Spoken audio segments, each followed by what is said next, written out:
राजेश टोपेजींचं म्हणणं जर असं असेल की दोनही राष्ट्रवादी एकत्र येणार आहेत, तर हे आम्हालाही माहित होतं. दोनही राष्ट्रवादीची एकत्र येणार, यांच्या संदर्भात बैठक झाली, अजितदादांनीच त्या संदर्भात पुढाकार घेतला.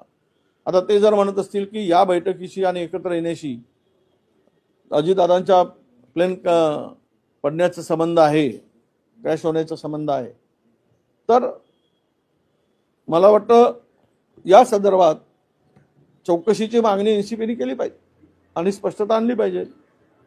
आम्ही कोणावरही कुठलाही आरोप करण्यापूर्वी जनतेचं मत सुद्धा लक्षात घेण्याची आवश्यकता आहे. आपण सोशल मीडियावर सगळं बघतो, 80-85% लोकांच्या मनात याबद्दल संभ्रम आहे. हा घातपात आहे की अपघात आहे.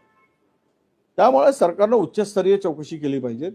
यामागे काय कोणाचा हात आहे, कोणाचा सहभाग आहे की नाही आहे, हे संदर्भात सीबीआय चौकशी मी मगानी म्हटलं, किंवा न्यायाधीशाच्या अंतर्गत एक समिती करून अशी उच्चस्तरीय चौकशी व्हावी आणि यामध्ये सत्यता पुढे यावी असं आम्हाला वाटतं.